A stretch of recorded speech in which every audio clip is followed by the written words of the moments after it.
welcome in to the first and ever, let's try it again. Take two.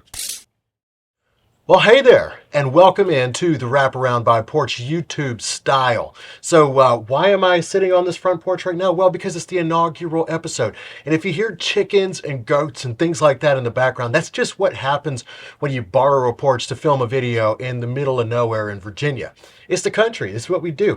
But if you're wondering why we picked the name The Wraparound by Porch, well, it's because the company's name is Porch, and the play on words is just way too dang easy. So before I get too carried away, let me go ahead and introduce myself. My name is Brad Lowry. I'm a home inspector up here in the Northern Virginia and DC area, and I'm a porch content creator as well. So I've been inspecting around in this neck of the woods for about 7 years now, and one of the things that I absolutely love, whether it's out here in the country or up in Washington, DC, is that life happens on the porch. So that's the other reason behind the name. Porches have always, for the longest time, been the center of group gatherings, the center of life out in the country or even in the city. I love how families would gather there. Kids would get off the school bus and that's where they hang out. After kids go to school, you could sit out and have your morning coffee there on the porch. Friends come and hang out. So the porch is just where life goes down, and we want to share a little bit of life with you guys. So pull up a chair, sit down, come hang out with some of the awesome guests that I'm going to be having on this show. Sometimes we'll be filming out in the field like this. Sometimes we'll be filming from the studio. But we're going to have some of the best and brightest minds in the industry sharing tips and tricks and business development, home inspection skills that they've picked up along the way. And we want to pass that on to you guys because we support home inspectors here at Porch. We want you guys to do well because if you succeed, we succeed. Home inspections is about people. You guys are people, and we're here to support you guys, the home inspection community. So whether you're watching or listening either on the podcast or watching on your phone or from your laptop or TV, wherever you happen to be, whatever porch you're sitting on, we want to welcome you to ours. So we're going to kick the show off with an interview of Matt Ehrlichman. He's the CEO of Porch. Had a great conversation with this guy. And this was actually filmed back at ISC earlier this summer, Inspection Super Conference. We're going to have some video coming from ISC. We've got some from Inspection Fuel as well that just happened out in Nashville. And I can't wait to connect with you guys live and in person out in the field. So without further ado, let's jump in and talk with a freaking CEO. Well, welcome in, Matt, and thank you so much. I really appreciate you being here as our first guest on the inaugural episode of the Wraparound by Porch. How you doing today? Love being the first guest. Here we go. I'm doing well. It's good to be with you. Wonderful. Yeah, no, it's going to be great to talk with you. Not every day that you get to interview a CEO and get paid for it, so this will be fun. So. not a bad gig, right? No, definitely not. Yeah, no. So let's just talk a little bit about you first. So Porch, it's well known in the industry as a software and service company, but Porch is people, and it starts at the top. You're our fearless leader here. So I would love for the listeners of the show to get to know you, get to know what you're all about. So why don't you just in a nutshell tell me who's Matt Ehrlichman? Well, that's a big starting question, isn't it? But I'm happy to. I'm live up here in Seattle. That's where I was born and raised. I'm married to my high school sweetheart. I've got 3 kids, 11, 9, and 6, boy, girl. And professionally, I have been a tech entrepreneur. My whole life from college through now, I have all I have done actually along the way is start and build companies. I scaled up the first one and sold it. I had taken the second through its public offering, and then I started Porch around a decade ago. We launched around 9 years ago, and have built that company up, through twists and turns and into a public company, yes, but a company that I'm really excited about. I expect to go build this company. This is my last one, and I expect to go build this company for a long, long time into something that we can be really proud of. So, yeah, my life in some ways is really simple. I'm a CEO, husband, dad, and a Seattle sports fan, and that's kind of all consuming. That's wonderful, man. No, love to hear it. So the last company, this is going to be it for you then, huh? No aspirations for another big venture beyond this? I have promised my wife when I started this company a decade ago that this was it. candidly, I was really debating on, did I want to go do one more or not? Did I want to do something totally different with my life? It's been very, very fortunate and blessed. I've had, things break my way in the past. And yeah, I wanted to go do one more. I wanted to go build a legacy company that I could look back on when I'm old and feel really proud of and make a dent in the world, build a household brand and everything else that kind of all these soft emotions almost that go into what we're trying to accomplish here. So yep, this is it. And then after this run is done, which won't be for a long time, who knows what the next thing might be. No, that's great. Well, you said that you promised your wife, so I could tell you're a family man, a real family man. If you don't mind me asking, how did your upbringing really shape you as far as who you are today as a leader? And what example do you hope to set for your kids?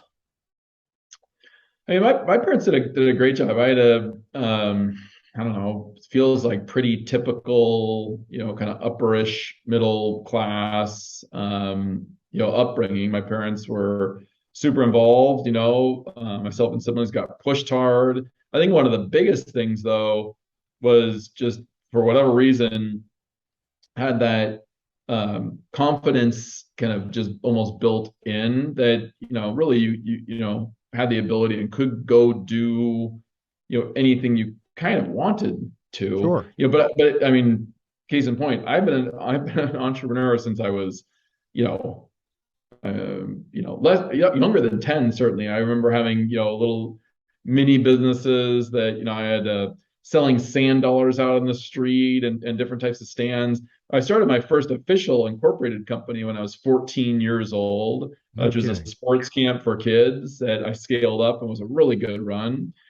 And so all of that I think talks to kind of how I was, I suppose, raised. In terms of the example set for my kids, you know I believe so much of life, so much of certainly business is about, grit and perseverance and working really hard. And I also believe so much of life and business is actually being a good human, like Sure. working with other good people, treating people well.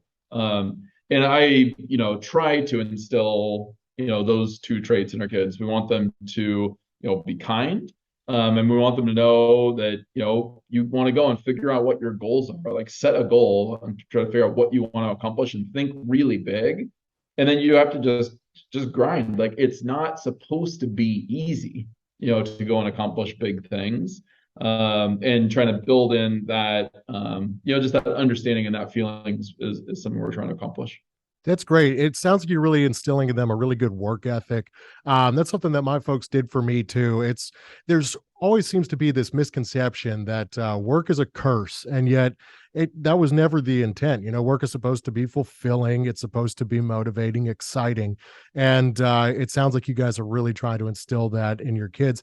And it sounds like you guys are really making a real point of incorporating values at home that I see you instilling in the company here at Porch as well, which we'll get into a little bit later. So, Yeah, I appreciate kind of the that. corporate culture. So, that's great, man. What would you say that some of the biggest struggles you have would be as far as achieving and maintaining a work life balance as a husband, father, and CEO in that order? Well, it comes in different waves. I mean, the reality is there's different seasons in life. There's certain times when you're starting and building a company that it requires everything, and you have to fully pour yourself in. I still, after I, get done with work, spend time with the family, try to do dinner together, get the kids to bed. And then I still am online working, just about every night, for a lot of years, that was until, midnight, 12:30, plus, you build up a strong enough team and it doesn't have to be quite that late, but I'm still online doing my work grinding, every night. And then again, I just think that's what it takes at the end of the day. It Sure. takes what it takes, some people say. And so I think that to answer that on the balance is you just do the best you can. It's never easy. It always feels like, perhaps you're imperfect in each of the roles that you want to play, but you just grind at that as well, right? And just try to do the best you can in each of those roles. That's awesome, man. That's awesome. If you don't mind, give me the backstory on kind of what drove you to pursue 2 degrees at Stanford, because you told me, and I've read this elsewhere as well. You've been an entrepreneur for a long time, and your first startup, aside from the businesses that you began as a kid, it was in college, right? Yeah, that's where I started my first technology company while I was at Stanford. Stanford was a great experience. One of the things they do really well is that school also really encouraged you to make your experience what you want. And so my undergraduate degree, I designed it, called entrepreneurial engineering. It's a combination of computer science, product design, and business classes. And then there's an opportunity to be able to do your master's simultaneously in the last couple of years. And so I did that. I will say that those were both very fun and incredibly painful years, trying to get the 2 degrees while also starting in process of starting my first company. I was more than sleep deprived, but it was an incredible time in life. And you're young in life, you can afford to not sleep very much, but it was a great run. So what did you run on in that time? I know for me, when I was crunching papers, it was Mountain Dew, and but I don't know if you're a coffee guy being in Seattle, or how did you fuel your focus when you were locking in on those 2 degrees in a business? For me, it's not a caffeine type of a solution. Actually, even today, it's just grit. I think it's just doing your thing. Just keep working. But yeah, even today, I'm not that big into caffeine personally. Even though you're in Seattle, Starbucks is right there, I man. know, right? Yeah, It's a yeah. strange thing up here. I know. I That was know. my second job with Starbucks, so I always Yeah, enjoyed working for them. Good yeah, people. absolutely. A lot of people, they go through the college experience, traditional college experience. Some people have a good grasp on what they want to do exactly and how they're going to apply that degree. But do you feel that you're still kind of doing what you set out to do in college? Interestingly, I do. I am perhaps a little bit, strange or unusual in that way. But again, I started my first technology company, as a sophomore in college, and I knew kind of heading into college that that's what I wanted to do. Again, I built my first company in high school, and here I go, right? I've just kind of done one company to the next to the next. You learn a lot along the way. Obviously, you start that first company in college and you know nothing. You think you're smart, I suppose, but you really just don't know anything. And so you're just figuring it out. You're doing it through just willpower. But as you go, I mean, you start to learn more. You have just better pattern recognition, and understand how important it is to surround yourself with just amazing people that want to go on a journey with you to accomplish something meaningful. And so it was the starting point, and I've just continued it from there. Who were some of those people that you surrounded yourself with at that time?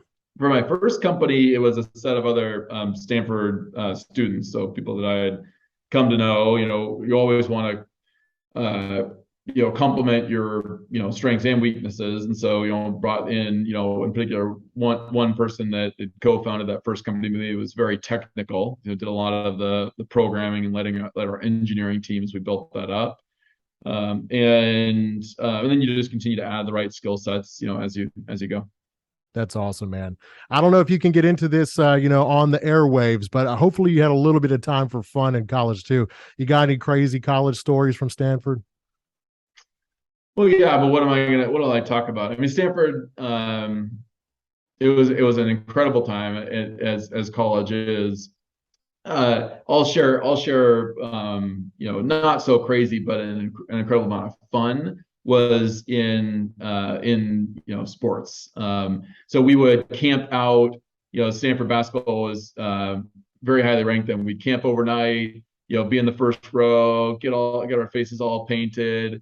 Dick Vitale, we would be kind of carrying him over. He'd body surf on us, and that was a very fun time. And then we would go and we'd play our own intramural sports. And me and a bunch of guys, won intramural championships across, 4 or 5 different types of sports over the course of the time. So lots of fun with the buddies, playing things like that.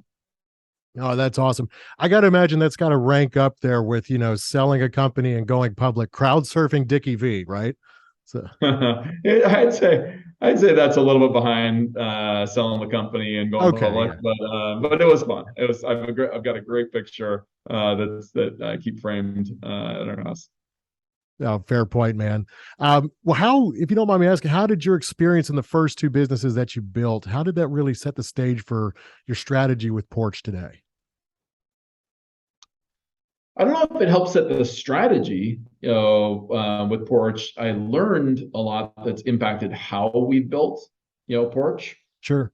So one of the things we've done at Porch is to really pivot our business, 7-ish years ago, from being really consumer oriented and really shifting our business into being focused on the small businesses that surround, the home services industry. So obviously, home inspection companies, as an example, but we work with mortgage companies, title companies, moving companies, et cetera, and really are focused on helping these businesses be successful.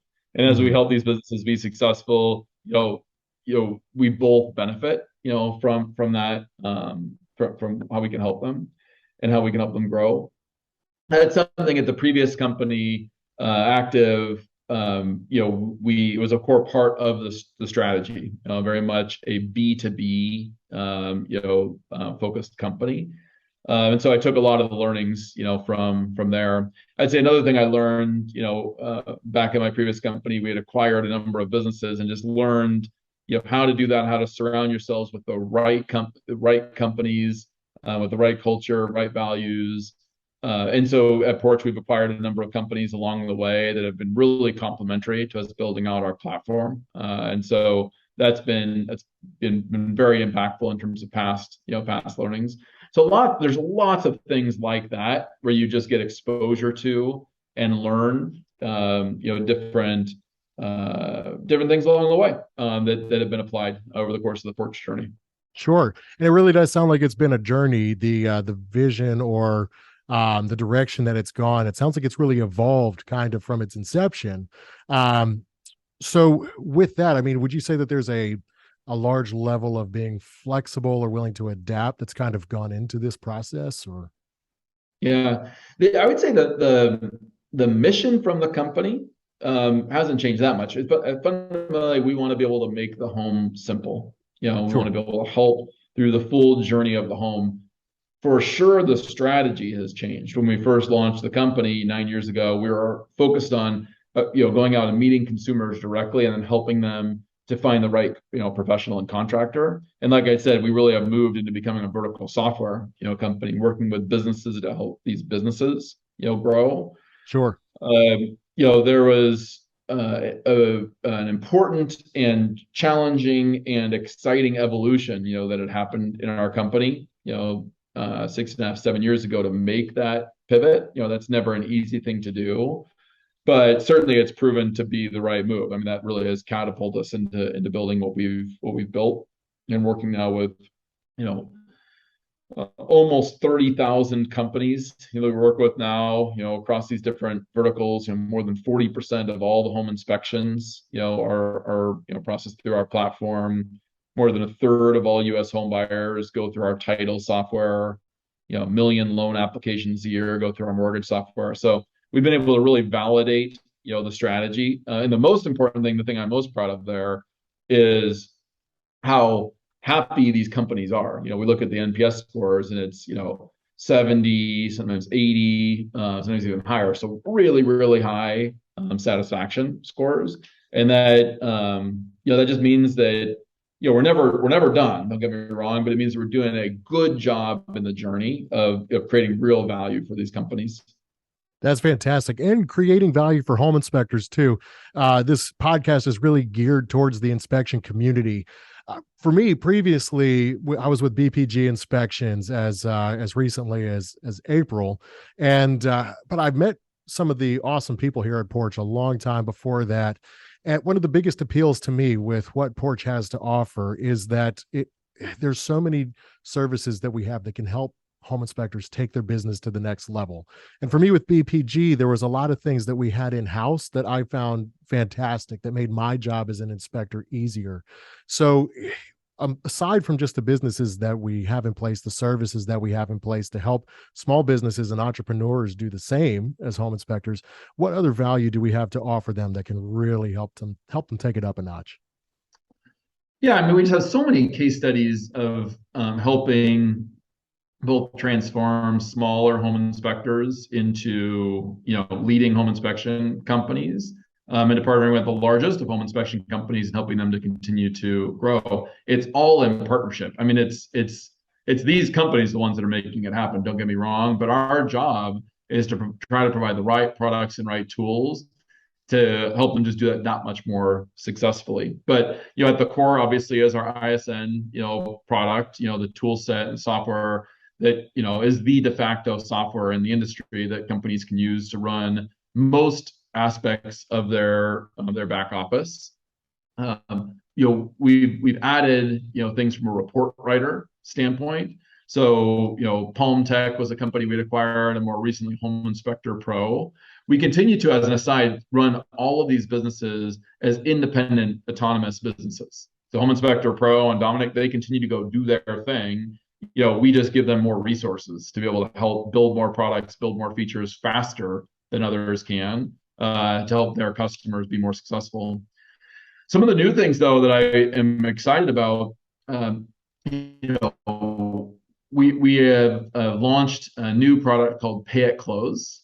This is something that I think is a really big opportunity for the inspection industry, as a whole. Many years ago, appraisers, would get paid, upfront when somebody's getting an appraisal, and that whole industry was transformed to having the appraisal roll into, the mortgage and into closing to pay at close for that, type of service. Mm-hmm. That was transformational, and appraisers to be able to charge much more over time. We launched a product over the course of this last, 6-9 months perhaps, for the home inspection industry, and it's really starting to scale its adoption, where inspectors now can continue to offer, click and payment up front, but they can also roll that in to the closing. Sure. We still pay the inspector immediately after the inspection, so they still get their money. They don't have to worry about following up with the consumer, tracking down bad debts. Obviously, some of those payments we just don't get, right? Some consumers don't end up going through, but that's on us, to be able to go deal with that. This is something already we're seeing inspectors make, $100 more per inspection when consumers pay at close, because now they're not as price sensitive to buy all these additional kind of add-on, services and they might offer. So that's just one of, I would say, many examples of how we, are going to be able to help inspectors continue to grow. Fantastic, man. No, I love that answer. And you did mention ISN as well. That was a big acquisition. What was one of the biggest things or some of the biggest things that you learned since the acquisition of ISN more than 5 years ago? Well, I'd never been deep in, the home inspection industry, before that. And it is a unique industry, just in terms of how it works, how connected the industry is, with each other. There's so much learnings that are shared. And so just the way that we approached, that launch with ISN certainly could have been better. We've learned a lot, from that, over time, just to really try to empower inspectors with the tool sets to help them grow, and give them lots of choices, in terms of the tools that make the most sense, for their businesses. We've come a long way. I mean, the ISN, business and product has, evolved so much over that last period of time, from being not only just software, but having all these other connected, software and payments and other products that can help inspectors get more business, at the end of the day.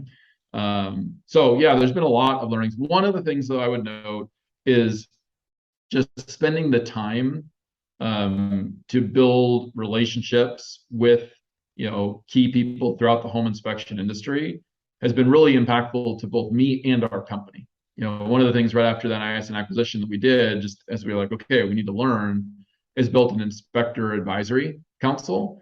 And we get this group of influential and key and really smart inspectors together. Typically it's 2 to 4 times a year, probably, and just present some of the things we're thinking about and working on. And that's been fantastic, just to be able to get feedback. And some of the comments that have been made have really helped us to make important decisions on where we'll prioritize and where we'll take that company to. So that would just be an example. No, that's awesome, man. One of the things that I really love about Porch too, and again, this we were talking about this as far as values that you're instilling in your kids, but I see these same values with Porch.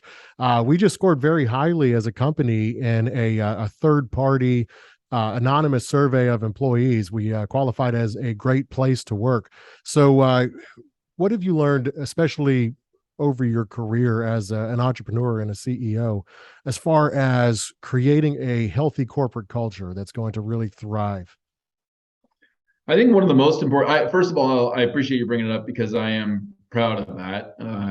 Everybody wants to build a place that is a great place to work, and we are imperfect. Don't get me wrong. Like, there's a lot that we can still do to improve, but we made great progress in something that we're passionate about and is important to us.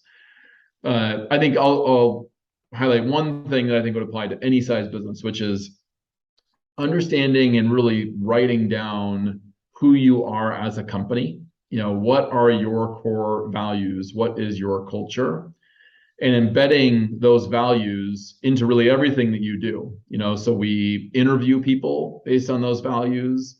In our performance reviews, we will evaluate people, off of, how they map to, those values. When we do our quarterly awards for certain employees, it's based on those values and who's really demonstrating, one of those key values that we want to highlight. And what happens is, as you do that, you attract people, that fit that company, and fit who you are. And really the system, rejects people that aren't, a good fit. So things for us like no jerks, no egos is one of the first things you see up on our wall. Or be ambitious. We are trying to go really big, and we want people, and we only want people that really want to go and try to be part of something, building something really big and important. Problem solving is so important, to who we are. It's the third thing we talk about. Solve each problem, where, business is just a series of problems, and you do have to will that next outcome into reality and use data to be able to solve it. So those are 3 of 5, just as an example, but those become really fundamental parts of how we run the company. And I think it allows all of us to work together more effectively. That's awesome, man. And how would you say that those values really work their way down to affecting the client? Well, I mean, one of the values is care deeply. So our fourth value is care deeply. Our fifth is together we win. And I think those two directly speak to, the client, where care deeply for us is all about our team, internalizing the importance of doing the little things really well. And so every time you're talking with a customer or interacting with a business or interacting with a consumer, every one of those moments is an opportunity where either you can drop the ball, or you do a poor job, or you just don't really care to do go a little above and beyond, or you really do care about wanting to make sure it's a great experience.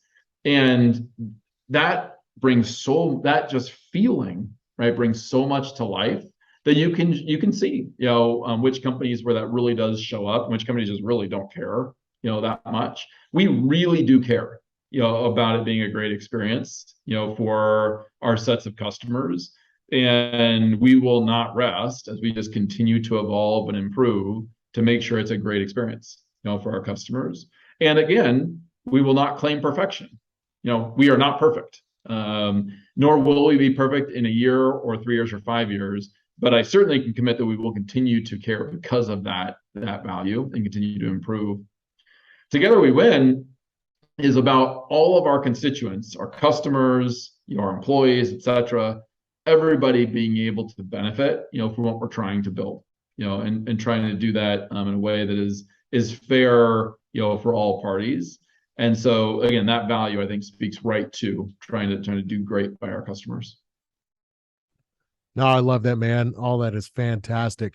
To wrap this up, do you mind if I put you on a quick 60-second hot seat, give me some rapid answers to some, I think, very pertinent questions here? We good with that? I will do my best. All right, great. Here we go, man. So, favorite sports team? Seahawks. And now the Mariners. We're making a real run this year. You're not going to beat the Yankees, but you guys have really overachieved. It's awesome. All right. Hey, watch out. This year might be our year. It could be. All right. On that note, who's winning the World Series? Well, I mean, this is going to be the first time Mariners make the playoffs in, I think, 21 years. So it's got to be our year to go all the way. I love it. Now, Griffey Jr. was always my favorite growing up, so I got a soft spot for the M's there. All right. Last show you watched?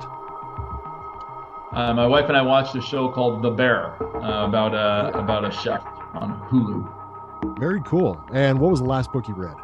The Future is Faster Than You Think. Awesome. Fantastic. Would you recommend that for sure? Yeah, it's interesting. And I believe in what it says, which there's going to be massive world-altering changes over the course of this next, 20 to 50 years. That are going to create all kinds of opportunities. That sounds like a subject for a future podcast, man. That's fascinating. All right, favorite coach? Pete Carroll. Pete Carroll. Yeah, and I'll just say I love what he preaches. Like the whole idea of competing, every day to be at your very best. His Win Forever, book. There's a lot behind what he's done that I just really respect. Oh, love that, man. That's great. And favorite podcast? Hint, hint. Well, yeah, okay. Porch's podcast that you're starting. Kudos to you.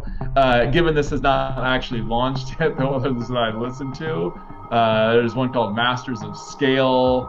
And then I have my 710 ESPN Seattle, sports podcast.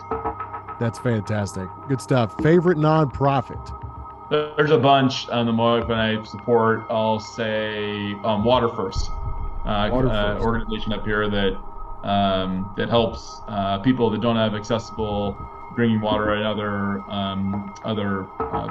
countries, and they make a real impact to those communities. Love it. That's fantastic. All right, go-to cocktail at the end of the day. It's not a cocktail at the end of most days, but when I do go to the cocktail, whiskey with one rock. Woodinville whiskey is a brand that I would go to. Neat with a rock. There you go. Strong beverage of choice. All right, favorite bourbon while we're on the whiskey subject. Yeah, I've got a buddy that I'll drink with. He knows so much more about this than I do, so I usually let him do all the picking, actually. Nice, good stuff. All right, give me your first car.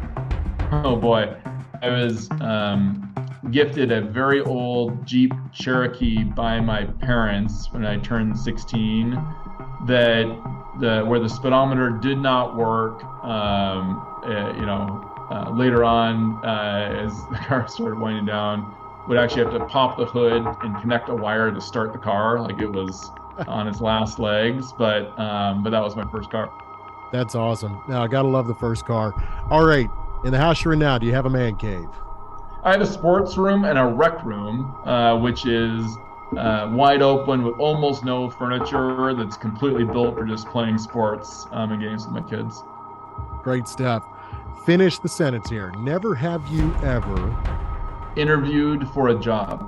really just been a self-starter the whole way. I have interviewed, I don't know, but I'll bet, thousands of people. I mean, huge numbers of people, but I have never once in my life sat on the other side of a table and been interviewed. Well, if this is the last company, you never will. So that's great, man. All right. 2 things on your bucket list. I've only been to countries in North America and Europe. I have a desire to travel and see more of the world. And I do want to be able to select an important cause that we can make a really meaningful impact on the world and be able to make a dent there. So perhaps something like climate change, TBD on what that cause will be. But I know that in a decade or whatever it might be, that I transition from Porch to the next thing. That next thing will be likely tied to trying to go make a big impact somewhere. That's fantastic. All right. If you could live anywhere else in the world, where would it be? Well, I like Seattle, and we've got our roots pretty well planted here, but probably Hawaii. We love it out there, and I wouldn't mind being able to be outside anytime during the year versus Seattle. It's not necessarily the case. So right, probably Hawaii. Hawaii is a great choice. Good stuff. All right, you are off the hot seat, and with that, we're done with the interview. So thank you so much for the time. I think this is really going to be great for our listeners and an awesome way to kick off the Wraparound by Porch. I think you did a great job. I'm looking forward to hearing other interviews you do along the way. So thanks for having me. Absolutely, man. See you next time. Take care. Hey, thanks so much for watching. That's just episode 1, and so much more good stuff is going to be coming your way. So if you really enjoyed that, then be sure to subscribe. Be sure to like the show so that you guys don't miss out on any of the good stuff that's going to be coming your way. Before we sign off, I just want to give a quick shout out to today's sponsor, ISN, Inspection Support Network. Brad, we got a good voiceover. Wait, we can what? use for that. We have a voiceover for this? Like somebody's already recorded and everything? In like a really, really rich Tennessean, pretty beautiful voice? Yeah, no, like it's already done. But Susan Bentley's not here. What am I supposed to do? Dude, yeah, just... You want me to just pretend to be her? Come on, man, it'll be funny. Yeah, and the voiceover's going to play? They'll think it's funny. This is episode 1. We can't go full weird on them yet, okay? Like they're just now meeting me. You know what I'm saying? Like we can't do that. How about I just do the read? Hey, thanks so much to today's sponsor, ISN. If you've never used it, ISN helps home inspection companies of all sizes simplify their bookkeeping, their billing, their scheduling, their marketing, their report delivery, and so much more. And better yet, it works with the vendors that home inspectors know and trust. So if you want a free trial, be sure to go on to try.inspectionsupport.com today to learn more.